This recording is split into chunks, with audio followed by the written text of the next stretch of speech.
Assalamualaikum warahmatullahi wabarakatuh. Perkenalkan nama saya Tawab Borahim dengan NDH 17. Saya adalah peserta Laksar angkatan ke-14 yang tergabung dalam kelompok 3. Saat ini, saya berdinas di Rumah Sakit Umum Daerah Kota Sabang sebagai pelaksana terampil sanitarian. Maka dalam kesempatan ini, izinkan saya untuk menyampaikan presentasi tentang isu konseptual dengan judul Optimalisasi Pemilahan Sampah Medis dan Non-Medis di Ruangan Rawat Inap dan di IGD.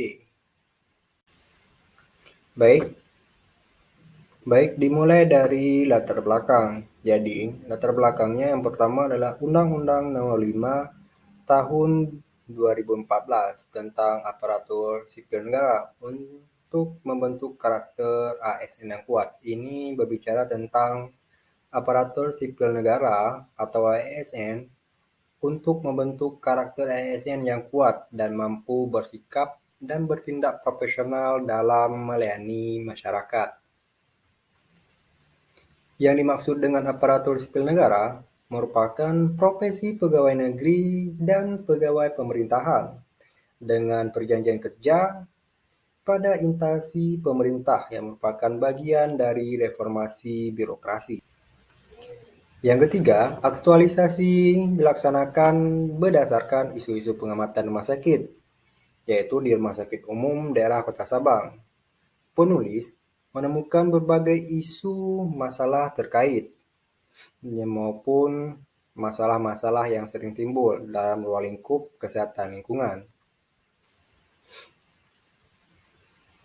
Isu yang ditemukan di instalasi kesehatan lingkungan antara lain, satu, belum optimalnya pemilahan sampah medis pada ruang rawat inap dan IGD. Yang kedua, optimalisasi informasi lewat promosi kesehatan rumah sakit dalam meningkatkan pemahaman masyarakat untuk gerakan hidup bersih dan sehat. Dan yang ketiga, belum optimalnya penggunaan fasilitas cuci tangan dan pemahaman 5 langkah cuci tangan bagi pengunjung rumah sakit umum. Jadi, berdasarkan analisa USG yang telah dilakukan oleh penulis, menghasilkan isu yang sangat urgent yang harus diselesaikan, yaitu belum optimalnya pemilahan sampah medis di ruang rawat inap dan IGD Rumah Sakit Umum Daerah Kota Sabang. Jadi, tujuan aktualisasi ini terbagi dua, yaitu tujuan umum dan tujuan khusus. Tujuan umum ini untuk mengaktualisasikan nilai-nilai dasar ASN yang terkandung dalam program pemerintah berakhlak. Yang selanjutnya yaitu tujuan khusus. Tujuan khusus ini yaitu untuk mengoptimalkan proses pemilahan sampah medis di ruang rawat inap dan IGD Rumah Sakit Umum Daerah. Jadi untuk manfaat aktualisasi ini ada 3, yaitu bagi penulis, bagi instansi, dan bagi pasien itu sendiri. Sekarang kita akan mempelajari tentang gambaran organisasi. Jadi dimulai dulu dari gambaran umum, yaitu sejarah. Jadi sejarahnya Rumah Sakit Umum yang terletak di Jalan Tengku Umar, Kelurahan Kota Atas, ini dibangun pada zaman penjajahan Belanda, yaitu pada tahun 1923. Yang pada mulanya rumah sakit peninggalan Belanda ini bernama De Klinik van de Sabang Maatschappies. Menurut sejarah, rumah sakit ini merupakan rumah sakit rujukan yang memiliki berbagai fasilitas yang lengkap dan canggih pada masa itu, dengan tenaga dokter spesialis yang mumpuni yang didatangkan langsung dari Belanda.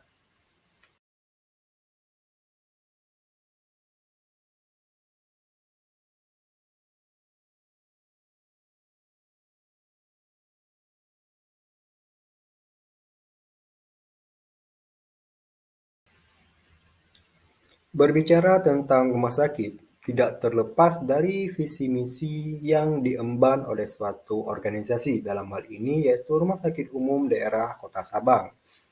Visi rumah sakit ini adalah terwujudnya Kota Sabang yang mandiri, sejuk, tentram yang berbasis wisata maritim berasaskan syariah dengan semangat kebersamaan ulama dan umara.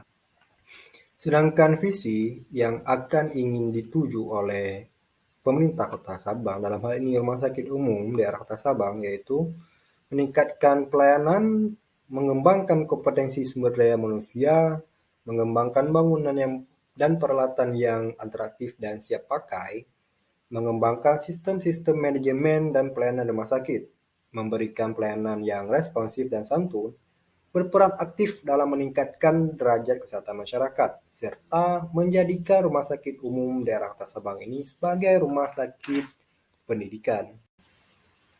Jadi, tujuan saya untuk membuat ini adalah untuk merancang atau membuat rancangan tentang aktualisasi. Jadi, saya sebagai tenaga sanitarian di Rumah Sakit Umum Daerah Kota Sabang harus menjalankan tugas di tempat kerja. Itu akan menemukan beberapa isu yang terkait permasalahan yang akan mempengaruhi sanitasi rumah sakit itu sendiri. Jadi dalam hal ini, tujuan aktualisasi ini yaitu untuk memecahkan isu-isu yang berkembang di Rumah Sakit Umum Daerah Kota Sabang. Jadi setelah saya berkonsultasi dan bekerja di tempatnya langsung yaitu Rumah Sakit Umum Daerah Kota Sabang sebagai sanitarian, saya menemukan 3 isu, yaitu yang pertama, belum optimalnya pemilahan sampah medis di ruangan rawat inap dan IGD, di mana ini akan berdampak sangat panjang dan sangat luas, walaupun isunya terlihat kecil. Yang pertama, petugas pengangkutan sampah medis atau non-medis, lalu petugas atau pegawai di ruangan, petugas TPS pembuangan umum, bahkan bisa terkontak juga ke pasien yang berobat. Yang selanjutnya yaitu isu yang kedua, optimalisasi informasi lewat promosi kesehatan di rumah sakit dalam meningkatkan pemahaman masyarakat untuk kerangka hidup bersih dan sehat. Isu ini dianggap masih kurangnya informasi kepada pengunjung rumah sakit terkait program pemerintah, yaitu Gerakan Hidup Bersih dan Sehat. Hal ini membuat pengunjung atau masyarakat yang berkunjung ke rumah sakit masih kurang memahami terkait dengan langkah-langkah penerapan germas di kehidupan sehari-hari. Dan isu yang ketiga yaitu belum optimalnya penggunaan fasilitas cuci tangan. Walaupun di rumah sakit, di segala penjuru rumah sakit, tempat-tempat strategis telah tersedia tempat cuci tangan, namun banyak masyarakat atau pengunjung yang masih kurang sadar, paham, dan masih kurang melakukan aksi yaitu cuci tangan.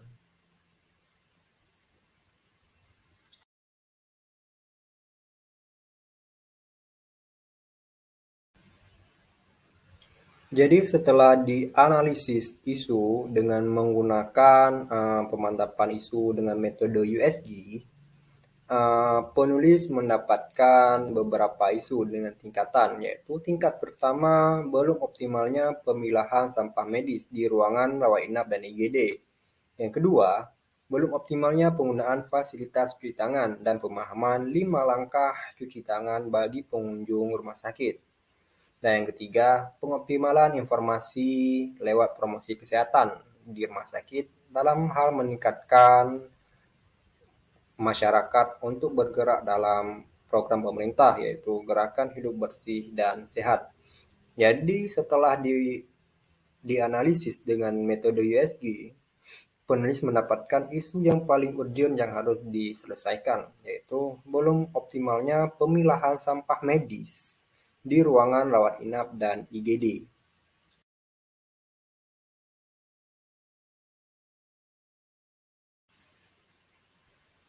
Jadi setelah isu ini terkemuka dan ditemukan, penulis harus mampu untuk menyelesaikan kasus yang dianggap sangat urgent yang harus diselesaikan di rumah sakit.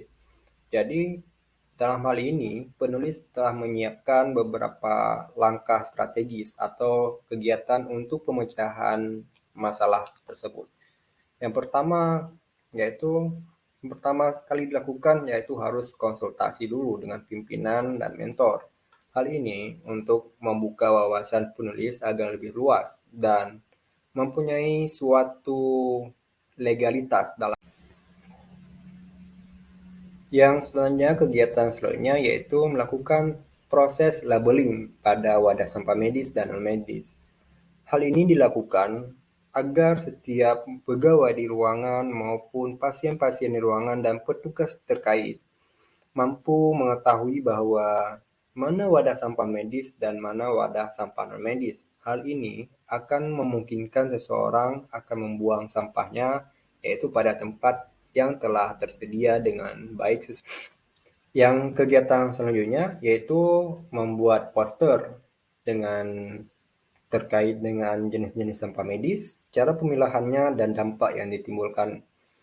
Hal ini untuk memacu pemahaman pasien maupun petugas, karena poster ini akan ditempelkan di atas wadah sampah medis. Jadi pemahaman perilaku itu kan ditentukan oleh pandangan manusia yang notabene akan membuat setiap petugas ataupun pegawai membuang sampah medis itu pasti akan membaca informasi tersebut, jadi akan meminimalisir tentang pemilahan sampah medis yang tidak sesuai dengan persyaratan. Selanjutnya yaitu proses pengecekan wadah sampah medis dan non-medis.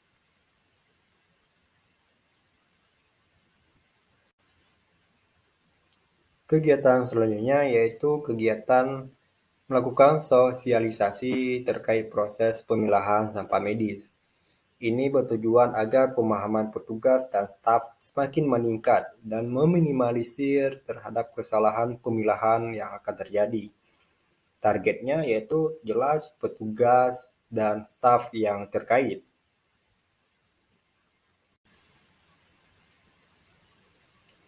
Dan yang terakhir adalah kegiatan yaitu melakukan evaluasi kegiatan, di mana setiap ASN yang berperilaku dan menjunjung tinggi Pancasila dan berperilaku sesuai dengan core value yaitu berakhlak, maka diwajibkan harus bertanggung jawab dan loyal terhadap apa yang telah dilaksanakan. Ini sebagai bentuk pertanggungjawaban kegiatan-kegiatan yang telah dipertanggungjawabkan kepada dia, agar minimalisir dan dapat menjadi pembelajaran ke depannya apa-apa yang harus dilakukan dan bagaimana pencegahan selanjutnya jika terjadi isu-isu yang lebih konseptual dari sekarang. Jadi demikian presentasi dari rancangan aktualisasi saya yang dalam saat ini saya masih proses belajar agar menjadi individu yang lebih baik. Jadi apabila terdapat kesalahan kata dan pengucapan yang kurang jelas, saya sebagai manusia meminta maaf yang sebesar-besarnya. Seperti pepatah yang mengatakan, seorang manusia sejati yaitu manusia yang memanusiakan manusia. Jadi dalam hal ini saya minta maaf yang sebesar-besarnya.